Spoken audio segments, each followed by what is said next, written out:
दिसंबर की ये सर्द रातें बांग्लादेश के लिए सबसे गर्म साबित हो रही हैं। ढाका से लेकर चटगांव तक गलियां नारों और गोलियों की आवाज से गूंज रही हैं। लोग पूछ रहे हैं, क्या ये वही देश है जिसे हमने सोनार बांग्ला कहा था? शेख हसीना के जाने के बाद लगा था कि बदलाव आएगा, लेकिन आज बांग्लादेश एक ऐसे मोड़ पर खड़ा है जहां से पीछे खाई है और आगे आग। आखिर क्यों जल रहा है हमारा पड़ोसी देश? क्यों छात्र अपनी ही सरकार के खिलाफ खड़े हैं? आज के इस स्पेशल वीडियो में हम हर उस परत को खोलेंगे जिसे मीडिया अक्सर छोड़ देता है। हिंसा की ताज़ा वजह, शरीफ उस्मान हादी का मामला। इस ताज़ा हिंसा की चिंगारी भड़की छात्र नेता शरीफ उस्मान हादी की रहस्यमयी मौत से।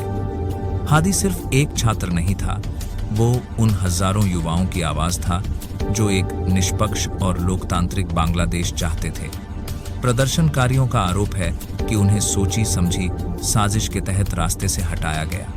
लेकिन बात सिर्फ एक मौत की नहीं है, ये गुस्सा सालों के दमन, भ्रष्टाचार और अब नई अंतरिम सरकार की विफलता का नतीजा है। छात्र पूछ रहे हैं, अगर सत्ता बदली है तो सिस्टम क्यों नहीं बदला?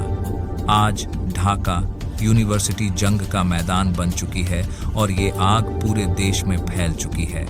कौन है इस खेल के पीछे? फायदा किसका? अब सवाल आता है, इस अराजकता से किसे फायदा हो रहा है?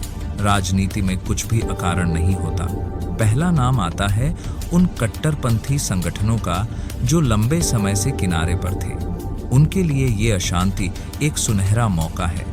वो बंगाली संस्कृति के प्रतीकों जैसे छायानॉट और संगीत विद्यालयों पर हमला करके देश की धर्मनिरपेक्ष सेक्युलर पहचान को खत्म करना चाहते हैं। दूसरा फायदा उन विदेशी ताकतों और हथियार माफियाओं को है जो चाहते हैं कि दक्षिण एशिया का यह हिस्सा कभी स्थिर न हो। एक कमजोर बांग्लादेश का मतलब है अस्थिर भारत, और कुछ ताकतें इसी ताक में बैठी हैं। तबाही का मंजर, नुकसान किसका? नुकसान की लिस्ट बहुत लंबी है और इसमें सबसे ऊपर है बांग्लादेश की अर्थव्यवस्था। बांग्लादेश दुनिया का दूसरा सबसे बड़ा गारमेंट एक्सपोर्टर है, लेकिन आज फैक्ट्रियां बंद हैं, विदेशी ऑर्डर्स रद्द हो रहे हैं और लाखों मजदूरों के घर का चूल्हा बुझने की कगार पर है। दूसरा बड़ा नुकसान है सांस्कृतिक पहचान का। जब किसी देश की लाइब्रेरी और म्यूजिक स्कूल जलाए जाते हैं तो सिर्फ इमारतें नहीं, उसका इतिहास जलता है। और सबसे दुखद, मानवाधिकारों का हनन। अल्पसंख्यक समुदाय, विशेषकर हिंदू, आज अपने ही देश में डरे हुए हैं। उनके घरों और धार्मिक स्थलों पर हमले न केवल बांग्लादेश के संविधान पर दाग हैं, बल्कि पूरी इंसानियत के लिए शर्मनाक हैं। भारत के लिए सिरदर्द और ग्लोबल इम्पैक्ट। भारत के लिए यह सिर्फ पड़ोसी की समस्या नहीं है। 4000 किलोमीटर से ज्यादा की लंबी सीमा साझा करने वाले भारत के लिए ये नेशनल सिक्योरिटी का मुद्दा है। शरणार्थी संकट, अगर हिंसा नहीं रुकी तो बड़ी संख्या में लोग सीमा पार कर भारत आ सकते हैं। आतंकवाद, अस्थिर, बांग्लादेश उग्रवादी समूहों के लिए सुरक्षित पनाहगाह बन सकता है। कनेक्टिविटी, भारत के पूर्वोत्तर राज्यों नॉर्थ ईस्ट तक जाने वाले व्यापारिक रास्ते खतरे में पड़ सकते हैं। आज पूरी दुनिया की नजरें दिल्ली और ढाका पर टिकी हैं।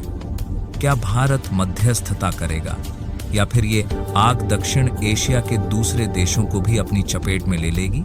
निष्कर्ष, बांग्लादेश इस वक्त इतिहास के सबसे कठिन दौर से गुजर रहा है।